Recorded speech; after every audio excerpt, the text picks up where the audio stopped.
하나님 우리의 아버지이시기 때문에 우리의 간구에 귀를 기울이실 뿐만 아니라 그것이 하나님의 뜻에 합당하다면 우리에게 필요를 채워주시는 응답의 아버지이십니다. 그래서 하나님의 뜻대로 무엇을 구하든지 하나님은 들으실 것이고, 들으시는 줄 안즉 또한 받은 줄로 아느니라. 우리 지난주에 함께 그 기도의 확신에 대해서 함께 말씀을 나누었습니다. 그렇지만 하나님께서 우리에게 항상 기도에 응답하시는 하나님이심에도 불구하고, 때로는 기도를 시작한 지가 오래되었음에도 불구하고 기도가 여전히 응답되어지지 않았다고 생각되어질 때가 있습니다. 그것은 하나님께서 때로 우리의 기도를, 그 응답을 늦추심으로 말미암아서 우리를 훈련시키시고, 그 훈련을 통하여서 우리를 더 강하게 하시려는 하나님의 더 좋고 아름다운 응답이 우리를 기다리고 있기 때문에 그렇습니다. 그래서 하나님 우리에게 가장 좋은 것을 구하도록 계속해서 기도하도록 격려하시고, 그 과정을 통해서 우리는 더욱더 믿음이 성장해 가는 것입니다. 그런데 많은 사람들이 기도하다가 하루 이틀 기도해보고 응답되어지지 않을 때에 뭐라고 얘기합니까? 이것은 하나님의 뜻이 아닌가 봐, 이렇게 치부해 버리고 기도를 포기하는 경우가 있습니다. 여러분, 그러나 이것은 하나님의 뜻에 굴복하는 것이 아닙니다. 영적인 게으름이고, 또 더 지나치면 영적인 무기력인 것입니다. 왜 그렇습니까? 기도는 반드시 응답되어지기 때문에 그렇습니다. 한두 번 기도하고 당장 내 눈앞에 응답이 안 이루어졌다고 하나님 뜻이 아니라고 포기하는 것은 하나님의 원하시는 바가 아닙니다. 우리가 어떻게 하면 포기하지 않고 항상 기도하는 삶을 살 수가 있을까요? 오늘 본문은 항상 기도하고 낙심하지 말아야 할 것을 비유로 우리 주님께서 가르쳐 주신 말씀입니다. 오늘 본문을 통해서 우리가 낙심하지 않고 항상 기도하기 위해서는 어떤 자세로 기도해야 할까? 오늘 말씀을 함께 은혜를 나누기를 원합니다. 첫째로는요, 우리가 기도할 때 우리의 기도를 들으시는 분이 누구신지, 기도의 대상에 대해서 분명히 알고 기도해야 한다는 것입니다. 오늘 2절에 보면 비유의 말씀 중에 이런 말씀이 나옵니다. 이르시되 어떤 도시에 하나님을 두려워하지 않고 사람을 무시하는 한 누가요? 재판장이 있었다라고 이야기합니다. 어느 시대를 막론하고 재판장은 아무나 할 수 있는 사람이 아닙니다. 그야말로 사회의 정의를 실천하는 정의의 상징이기 때문에 그렇습니다. 그래서 이 재판장 정도 되면 정의가 올바로 구현되어 줄 수 있는 힘이 부여가 됩니다. 지금도 재판장이 마지막 판결을 내리느냐에 따라서 어떤 사람은 무죄 선고를 받기도 하고, 어떤 사람은 그 죄에 대해서 합당한 또 구형을 받아서 죄값을 치르도록 하지요. 그 판단을 누가 하느냐? 재판장이 합니다. 그만큼 재판장은 중요한 사람입니다. 그런데 오늘 이 2절에 나오는 재판장은 하나님을 두려워하지 않는 사람이라고 이야기하고 있습니다. 뿐만 아니라 사람도 무시하는 그런 재판장입니다. 소리가 조금 울리는 것 같은데 소리 볼륨을 조금 한번 조정을 해보시면 좋을 것 같아요. 여러분들 괜찮습니까? 네, 그럼 괜찮습니다. 제가 앞에 그런 모니터를 좀 줄여보세요. 모니터가 좀 울리는 것 같은데. 자, 특별히 이 재판장은 어떤 모습이어야 할까? 역대하 19장 6절에 보면 이 재판관의 기본 자세에 대해서 말씀하고 있습니다. 역대하 19장 6절을 보시면 재판관들에게 이르되 너희가 재판하는 것이 사람을 위하여 할 것인지 여호와를 위하여 할 것인지를 잘 살피라. 너희가 재판할 때에 여호와께서 너희와 함께 하심이니라 그랬습니다. 여러분, 재판관은 하나님을 두려워하거나 무시해서는 안 돼요. 왜냐하면 그 재판할 때에 하나님께서 그곳에 함께 계시기 때문입니다. 그래서 재판관은 하나님을 인정하는 사람이어야 합니다. 그래서 사람에게 보이기 위해서 또는 사람의 마음에 들기 위해서 그 재판의 기준이 왔다 갔다 흔들려서는 안 되는 사람이 재판관입니다. 하나님이 이곳에 계신 줄로 알고 그 하나님의 말씀의 기준을 따라 판단을 내려야 하는 것이지, 힘 있는 사람 또 내게 더 가까운 사람, 이런 사람이 어떤 것을 따라 판단을 내서는 안 되는 사람입니다. 그런데 오늘 이 재판관은 그런 기본적인 자질이 결여된 사람이었어요. 하나님도 두려워하지 않고, 그러다 보니 사람도 무시하는 것입니다. 그 힘을 가지고 자기의 그 호불호에 따라서 자기 마음대로 그렇게 판단을 하는 사람이었습니다. 그런데 이런 기본적인 자질도 안 된 그런 판관이었는데, 오늘 한 여인이 찾아와서 간절하게 청을 함으로 이 재판관이 이 여인의 청을 들어주었다는 내용입니다. 오늘 3절과 5절까지 한 말씀을 보겠습니다. 그 도시에 한 과부가 있어 자주 그에게 가서 내 원수에 대한 나의 원한을 풀어주소서 하되, 그가 얼마 동안 듣지 아니하다가 후에 속으로 생각하되 내가 하나님을 두려워하지 않고 사람을 무시하나 이 과부가 나를 번거롭게 하니 내가 그 원한을 풀어주리라. 그렇지 않으면 늘 와서 나를 괴롭게 하리라 하였느니라. 우리 방송실에서 애를 잡수고 계신 것 같은데 그냥 앞에 모니터는 아예 꺼버렸어요. 그냥. 네, 오늘 이 말씀을 보면 불의한 재판장이 자신의 생각을 바꾼 것은 정의를 올바로 구현하기 위해서 생각을 바꾼 것이 전혀 아니었습니다. 오늘 말씀해 보니까 이 여인의 간청하는 것을 듣는 것이 너무나 괴로워서 들어 죽어야 되겠다라고 이야기를 하고 있어요. 이 과부가 나를 너무 번거롭게 하고 있다는 것입니다. 그래서 이 과부의 말을 들어주지 않으면 내가 괴롭겠다라고 해서 청을 들어주었다는 거죠. 이 괴롭게 하리라 하고 하는 말은 헬라어로 히포피아조라고 하는데요. 이 히포는 아래를 뜻하는 말이고 피아조라고 하는 말은 얼굴 또는 눈을 뜻하는 말입니다. 그래서 이 히포피아조라는 말은 얼굴 아래, 눈 아래를 가격하다, 치다, 그런 뜻을 가지고 있어요. 여러분, 권투를 하면 이 권투 선수가 상대방의 눈을 가격을 하면 어떻게 됩니까? 눈을 다치면 잘 보이지 않으면 그 다음부터 이 게임은 보나마나 한 것입니다. 상대방을 무력화시키는 것 중에 하나가 그 눈을 때리는 거예요. 그래서 시력을 잃는다기보다는 상처가 나거나 부어서 상대방이 잘 보이지 않고 초점이 잡히지 않으면 상대방이 주먹을 제대로 날릴 수가 없게 되는 거죠. 그러니까 지금 오늘 이 재판장은 이 과부가 간절히 청하는, 계속해서 날마다 찾아와서 청하는 이것이 그야말로 내가 막 무력해질 만큼 그렇게 괴로운 상태가 될 것 같았다고 그렇게 이야기하고 있습니다. 그래서 들어주었다는 것이에요. 여러분, 오늘 이 비유를 통해서 예수님께서 이 불의한 재판장을 등장시킨 이유가 어디에 있었을까요? 여러분, 이 불의한 재판장을 오늘 비유로 등장시킨 이유는 바로 하나님을 나타내시기 위해서 그런 것입니다. 하나님이 어떤 분이신가를 강조하기 위해서 그 반대되는 인물, 이 불의한 재판관을 등장시킨 거예요.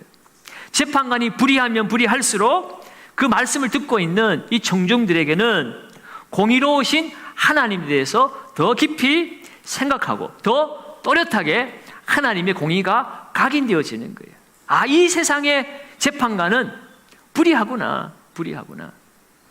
하나님은 이러한 인간의 불의한 재판관은 비교할 수 없는 공의의 하나님이시기에 그 하나님은 올바르게 우리에게 판단을 하시는 하나님이시구나 하는 것을 그들은 더 분명하게 알게 될 것이기 때문에 그렇습니다. 그래서 오늘 본문 6절에도 보면 주께서 또 이르시되 불의한 재판장이 말한 것을 들으라라는 거예요. 들으라. 이 재판관이 불의하지만 그럼에도 불구하고 이 여인이 괴롭게 간청을 하니까 그래서 들어주었다는 거예요. 그러면서 7절에 하는 말이 무엇입니까? 하물며 하나님께서 그 밤낮 부르짖는 택하신 자들의 원한을 풀어주지 아니하시겠느냐? 그들에게 오래 참으시겠느냐? 기도할 때에 하나님에 대해서 바로 알고 기도하라는 거예요. 이 불의한 재판관도 가부가 찾아와가지고 그렇게 간청을 하니까 불의함에도 불구하고 그에게 그 간청을 들어주었는데 하물며 공의로우신 하나님, 그 하나님께서 당신의 택한 자들의 그 원한을 왜 들어주시지 않겠느냐? 왜 풀어주시지 않겠느냐? 그러니 하나님 앞에 기도하라라고 말하는 것입니다. 여러분, 오늘 이 여인의 그 응답을 주시는 그 재판관은 불의한 사람이었습니다. 거기에 비해서 오늘 우리가 기도할 때 우리의 기도를 들으시는 하나님은 어떤 하나님이십니까? 공의로운 하나님이세요. 시편 89편 14절에 의와 공의가 주의 보좌의 기초라, 인자함과 진실함이 주 앞에 있나이다. 주의 보좌의 기초가 의와 공의라는 것입니다. 하나님은 공의의 기초 위에 계신 분이에요. 뿐만 아니라 하나님은 공의의 하나님이심과 동시에 사랑의 하나님이십니다. 요한일서 4장 8절에 사랑하지 아니하는 자는 하나님을 알지 못하나니 이는 하나님은 무엇이라고요? 사랑이심이니라. 하나님은 공의로운 하나님이시지만 동시에 사랑의 하나님이시라는 거예요. 뿐만 아니라 이런 공의와 사랑의 하나님은 우리의 기도에 응답하시는 하나님이시라는 것입니다. 마태복음 7장 7절에 구하라 그리하면 너희에게 주실 것이요, 찾으라 그리하면 찾아낼 것이요, 문을 두드리라 그리하면 너희에게 열릴 것이니. 하나님은 응답하시는 하나님이라고 우리에게 약속해 주셨어요. 내가 모든 응답이 준비되었으니까 구하라, 찾으라, 두드리라. 구하면 얻을 것이고 찾는 이가 찾아낼 것이고 두드리는 이에게는 열리리라. 우리 주님이 약속하신 것입니다. 약속하신 거예요. 주일날 말씀드렸죠. 약속하신 분은 그 약속에 책임이 있습니다. 그 책임을 지키기 위해서라도 우리가 기도하면 하나님은 반드시 응답해 주십니다. 응답해 주시지 않는다면 하나님은 아니시잖아요. 하나님 시건치 아니하신 분이신데, 하나님은 거짓말하지 아니하신 분이신데, 하나님이 들어주신다고 하고 안 들어주시면 그건 하나님이 아니시죠. 여러분, 사람을 무시하기로 소문난 이 불의한 재판장은 자신이 괴로워서라도 이 가부의 간청을 듣고 귀를 기울이고 있습니다. 하물며 우리를 사랑하시는 하나님께서 왜 우리의 기도를 들어주시지 않겠느냐고 오늘 이 비유를 통해서 주님은 우리에게 다시 질문하고 계신 거예요. 봐라, 이 불의한 재판관도 가부의 간청을 듣고 있는데 하물며 하나님, 공의로운 하나님, 사랑의 하나님이 왜 그 택하신 자들의 그 원한을 풀어주지 않겠느냐? 왜 그 기도에 응답하지 않겠느냐라고 말씀합니다. 여러분, 이 가부와 불의한 재판관의 관계는 특별한 관계가 아닙니다. 오히려 사회적 그 관념으로 보면 오히려 더 무시하고 오히려 더 그 말을 듣지 않으려고 하는 그런 관계죠. 그런데 오늘 우리가 기도할 때 우리의 기도를 들으시는 그 하나님은 우리의 어떤 관계에 있는 하나님이십니까? 그분은 우리를 택하신 분이세요. 그분은 우리의 아버지이십니다. 하나님은 우리를 사랑하시기 때문에 우리를 택하셨어요.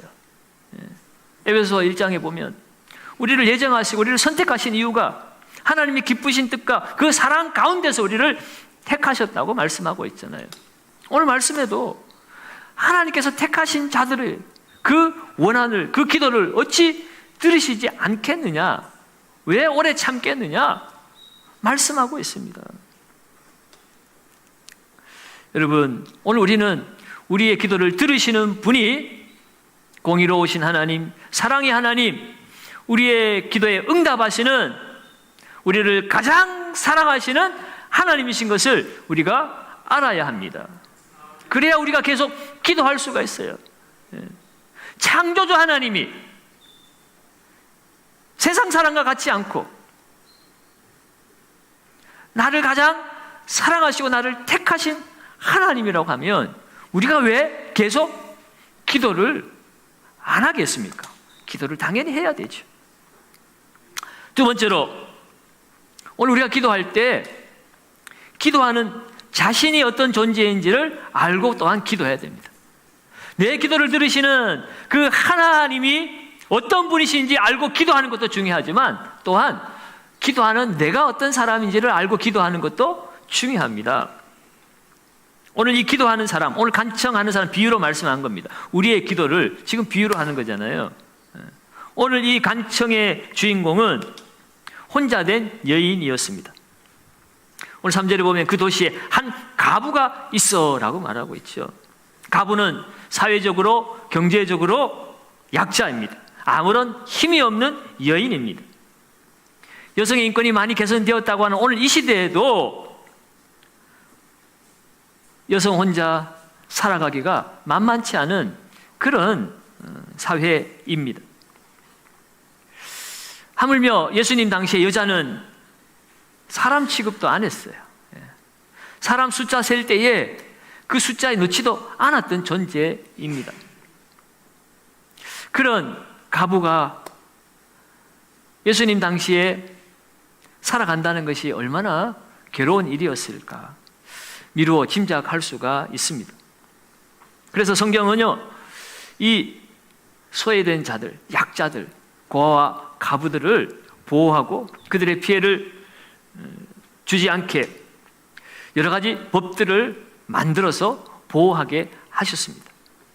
이사야 1장 17절에 보면 선행을 배우며 정의를 구하며 학대받는 자를 도와주며 고아를 위하여 신원하며 가부를 위하여 변호하라 하셨느니라. 가부가 무슨 변호사 살 돈이나 있겠습니까? 여러분, 그런 가부가 억울한 일이 당하지 않도록 그를 위하여 변호하라고 말씀하고 있습니다. 또 이사야 10장 2절에는 가난한 자를 불공평하게 판결하여 가난한 내 백성의 권리를 박탈하며 가부에게 토색하고 고아의 것을 약탈하는 자는 화 있을진저. 과부에게 토색하는 자는 하나님께 저주를 받을 것이라고 말씀하고 있습니다. 과부와 고아 같은 이 사회적 약자들의 그 권리와 재산을 보호하시기 위해서 하나님은 말씀으로 이스라엘 백성들에게 법을 정해 놓은 것입니다. 또한 이 사회적 약자들은 억압받지 않게 해야 합니다. 예레미야서 7장 6절에도 이방인과 고아와 가부를 압제하지 아니하며 무죄한 자의 피를 이곳에 흘리지 아니하며 라고 말하고 있어요. 가부를 압제해서는 아니 된다고 말합니다. 그런데 오늘 불의한 재판관은 하나님을 두려워하지 않는다고 그랬어요. 그러니까 하나님이 이 말씀, 명령, 율법을 두려워하지 않는다는 겁니다. 무시하는 사람이었어요. 그러니까 이 불의한 재판관이 가부의 간청을 들어주지 않으려고 했습니다. 처음부터 들어주려고 한 것이 아니었어요. 처음에 아예 거들떠보지 않았습니다. 사람을 무시하다 보니 이 돈 없는 가부, 힘 없는 가부, 나에게 아무 도움이 되지도 않고 그냥 무시해도 힘이 없으니까 큰 문제가 없으려니 하고 귀찮아했습니다. 들어주지 않으려고 했어요. 그래서 4절에 보면 그가 얼마 동안 듣지 아니하다가 그랬잖아요. 듣지 않았습니다. 그럼에도 불구하고 이 여인이 포기하지 않고 계속해서 간청을 하니까 그제서야 그가 이 여인이 찾아오는 것이 번거롭고 이 일로 말미암아 자신이 괴로워지게 될까 봐 그래서 할 수 없이 들어준 것입니다. 여러분, 오늘 우리는 어떤 사람들입니까? 오늘 가부와 불의한 재판장은 특별한 관계가 아니라고 그랬어요. 그런데 오늘 말씀에 하나님은, 우리 주님은 오늘 우리를 하나님의 택하신 자라고 말씀하고 있지요. 하물며 7절에 하나님께서 그 밤낮 부르짖는 택하신 자들의 원한을 풀어주지 아니하시겠느냐. 여러분, 우리는 하나님의 택하신 하나님의 자녀들입니다. 그리고 하나님은 그 자녀를 사랑하시는 분이세요. 얼마나 사랑하시는지 하나님의 독생자를 십자가에 아낌없이 내어주시는 아버지이십니다. 여러분, 아버지는 자녀에게 필요한 것이 있다면 무엇이든지 내어주실 수 있는 그런 사랑의 존재이지요. 필요하다면 빚을 내어서라도 그 자녀가 원하는 것을 들어주려고 하는 것이 부모의 심정입니다. 하나님 그것을 잘 알고 계세요. 그래서 마태복음 7장에 구하라 찾으라 두드리라 말씀하시면서 뒤에 마지막으로 강조하신 바가 무엇입니까? 마태복음 7장 11절을 우리 같이 한번 읽어봅니다. 구하라.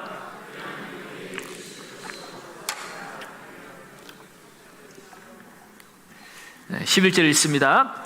너희가 악한 자라도 좋은 것으로 자식에게 줄 알거든. 하물며 하늘에 계신 너희 아버지께서 구하는 자에게 좋은 것으로 주시지 않겠느냐. 아멘. 아멘. 너희가 악한지라도 자식에게는 좋은 거 줄 줄 아는데, 하물며 하늘에 계신 너희 아버지께서 인간의 죄 많고 부족한 인간들, 너희들도 자식에게만큼은 좋은 것 주려고 하지 않느냐. 그런데 하물며 하늘에 계신 너희 아버지께서 구하는 자에게 좋은 것으로 주시지 않겠느냐. 여러분, 육신의 아버지는 때로는 능력이 없어서 빚을 내야 되고, 때로 악한 아버지는 빚을 못 내고 어디 가가지고 나쁜 짓 해가지고 구해오서라도 자식에게는 좋은 것 주려고 하는 그런 인간들이지만, 그러나 하나님은 전능하신 하나님이시잖아요. 못할 것이 없으신 하나님이십니다.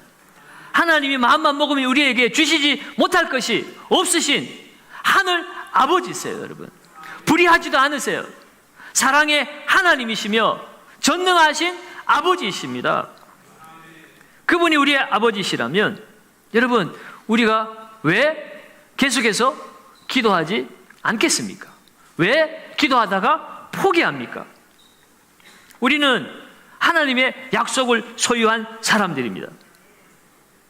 앞서 읽었지만 마태복음 7장 7절 8절을 다시 한번 보면, 구하라 그리하면 너희에게 주실 것이요, 찾으라 그리하면 찾아낼 것이요, 문을 두드리라 그리하면 너희에게 열릴 것이니 구하는 이마다 받을 것이요, 찾는 이는 찾아낼 것이요, 두드리는 이에게는 열릴 것이니라. 아멘. 예수님이 우리에게 약속하신 말씀입니다. 오늘 우리가 예수 믿고 하나님 자녀가 되었다는 것은 이 기도 응답의 약속을 소유한 사람들이라는 것이에요. 여러분, 예수 믿는 자에게 가장 큰 특권은 기도하는 것입니다. 여러분, 기도를 통해서 우리는 하나님과 교제하며 살아갑니다. 하나님 마음 안으로 들어가는 것이에요. 하나님 마음 안에 들어가서 그 아버지의 마음을 깨닫기 시작하면, 여러분, 우리가 기도가 쉽게 응답되지 않는다고 해서 그 기도를 포기할 수는 없습니다. 나를 향하신 그 아버지의 마음만 내가 믿을 수 있다면, 여러분, 우리가 때를 쓰기보다는 아버지가 응답하실 그 때를 기다리는 거예요. 여러분, 정상적인 아버지라면, 자식이 정말 원하고 그것이 자식에게 정말 필요한 것이라면 정말 빚을 내서라도 그 자식에게 필요를 채워주지 않겠습니까? 나는 희생하더라도 자식만큼은 잘 되기를 원하는 것이 하나님 지으신 인간의 본성이에요. 여러분, 우리는 부족할지라도 그렇게 자식을 위해서 모든 것을 다 주려고 하는데, 하물며 하늘 아버지께서 우리에게 필요한 대로 응답하시지 않겠느냐 말씀하고 있습니다. 사랑하는 여러분, 그러므로 오늘 우리가 기도할 때에 세 번째로는 믿음으로 기도해야 합니다. 오늘 예수님께서 이것을 비유로 말씀하신 특별한 이유가 오늘 1절에 기록이 되어 있죠. 1절을 다시 한번 읽어보겠습니다.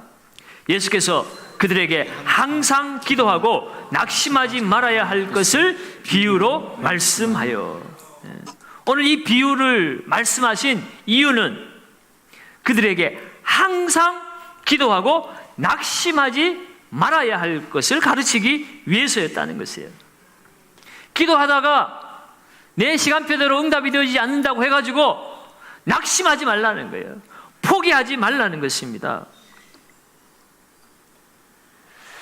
여러분, 오늘 이 비유에 또 특별히 1절 말씀에 여러분 우리가 낙심하지 않는 것에 대해서 우리가 주목하기도 하지만, 그러나 이 낙심하지 않을 것에 대해서 전제되는 것이 무엇입니까?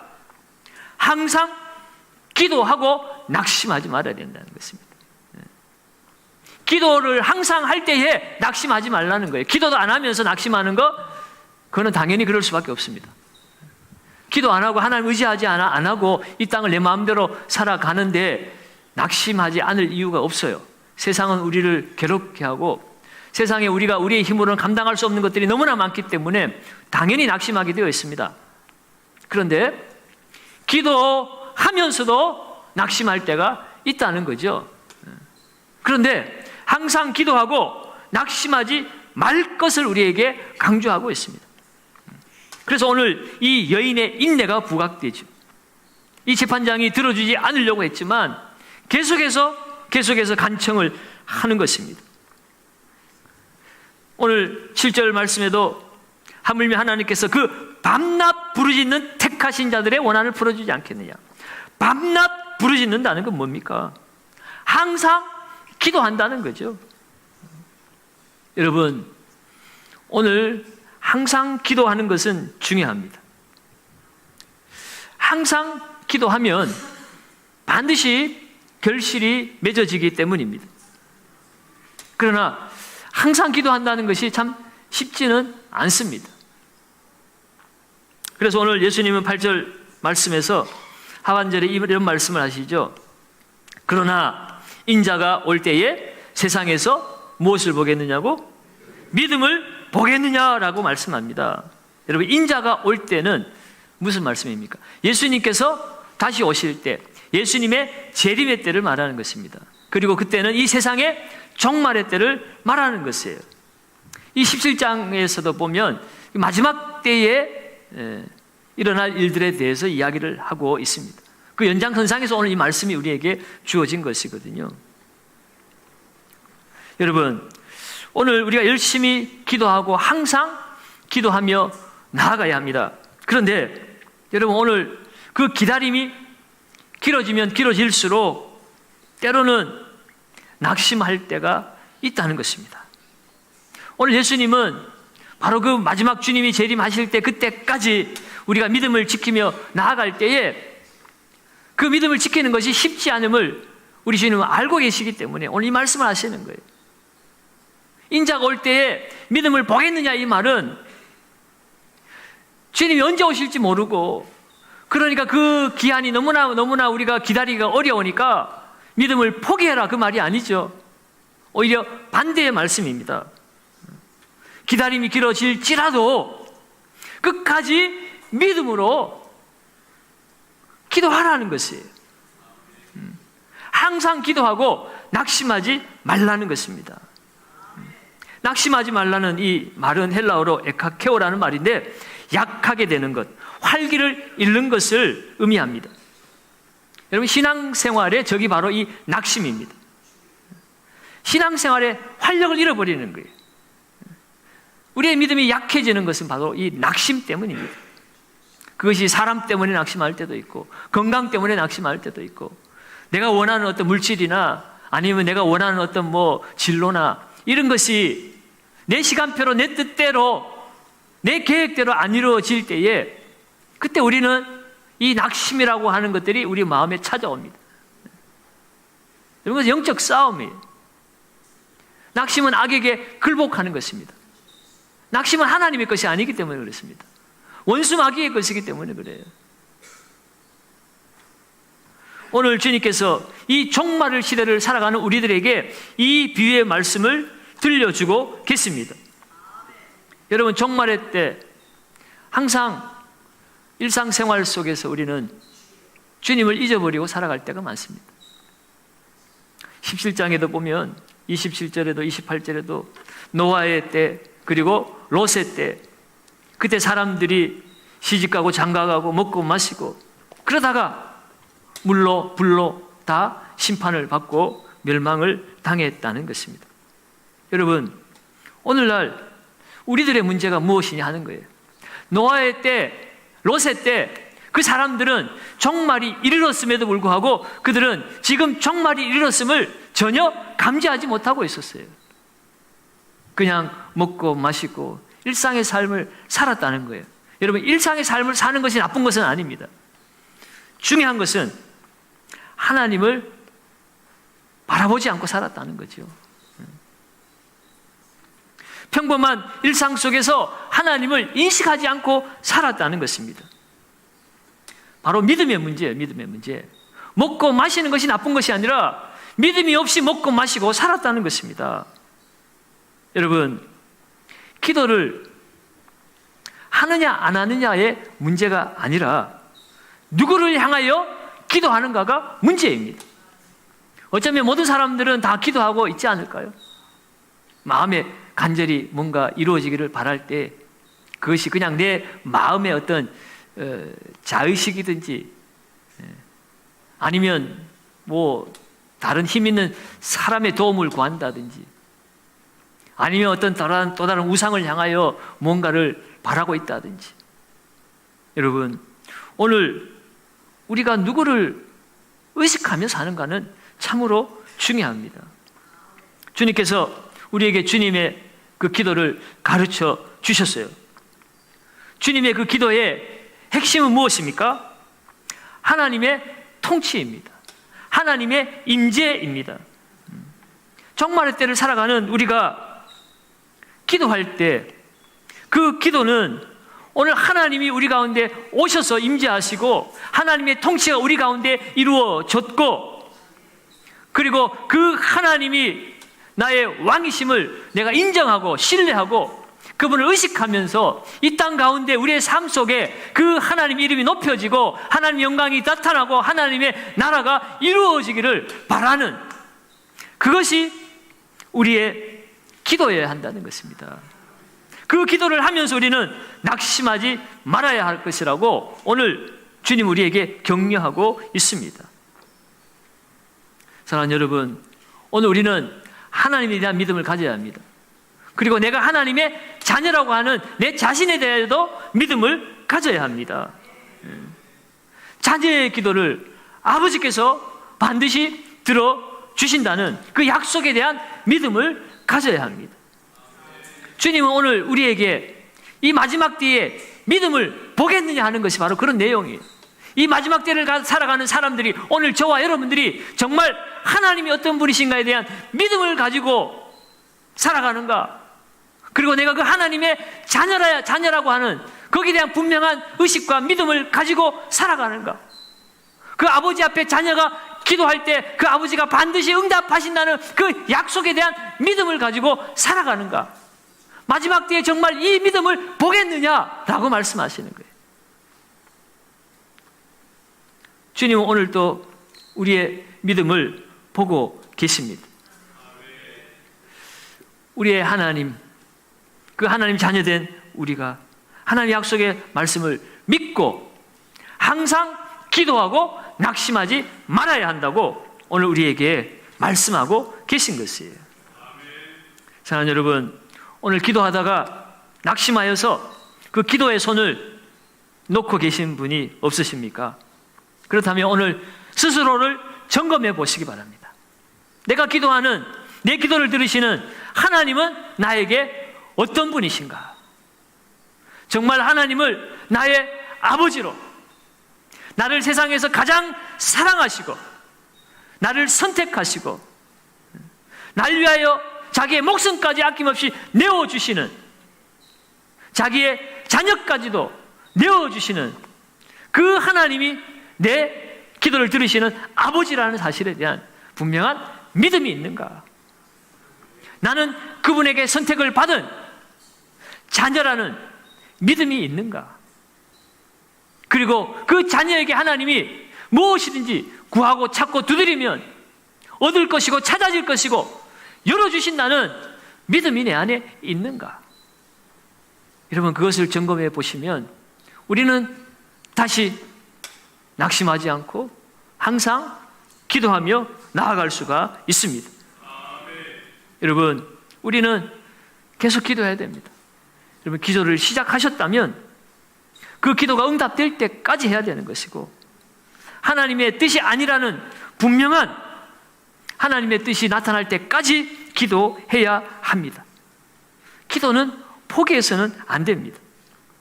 하나님은 기도를 통해서 일하시기 때문에 그렇습니다.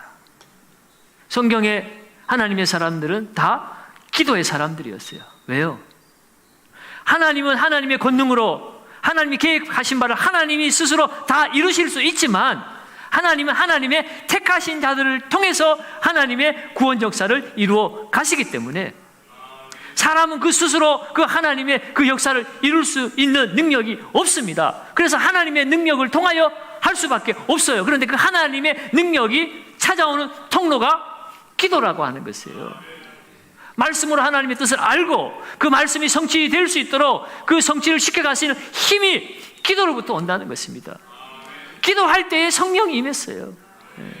성령이 임함으로 그 인도하심을 따라, 그 능력을 따라 하나님의 나라가 세워져 간 것입니다. 기도는 무슨 정신수양하는 것이 아니에요. 기도는 나를 위해서 뭔가 하는 것이 아니라 하나님의 동역자가 되어서 하나님의 뜻이 세워지도록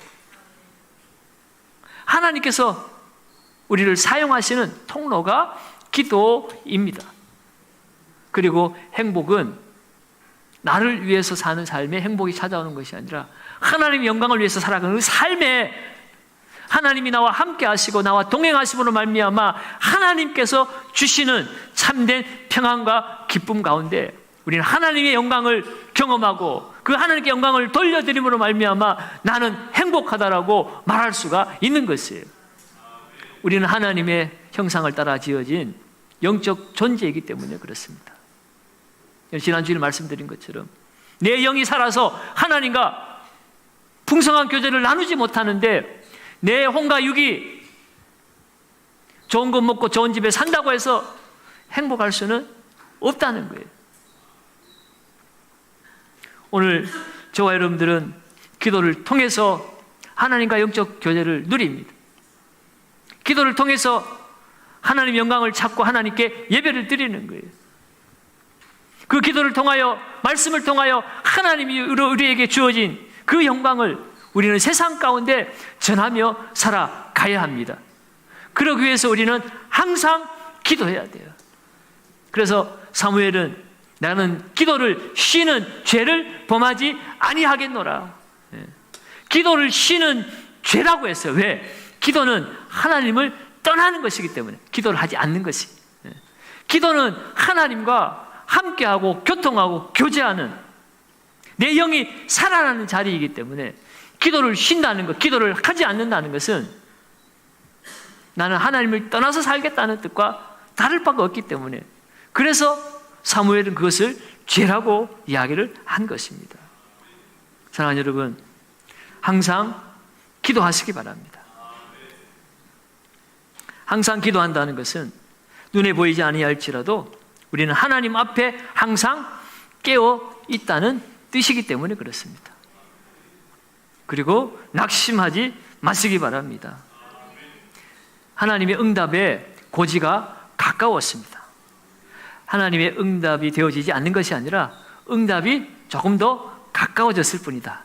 우리가 지난번 50일 기도 학교 때 말씀을 나눈 바 있죠. 성도의 기도는 응답되어지지 않는 것이 아니라 응답의 고지가 조금 더 가까워지고 있을 뿐입니다. 그러므로 오늘 다시 한번 낙심한 우리의 기도의 손을 들고 하나님 앞에 믿음으로 하나님 아버지 앞에 하나님의 자녀의 그 권리를 가지고 주님이 약속하신 것 주님이 이루어 주실 줄 믿고 주님 말씀 붙들고 기도함으로 응답받는 저와 여러분들 되시기를 예수님의 이름으로 축원드립니다. 우리 같이 한번 찬양하겠습니다. 이제 역전되리라.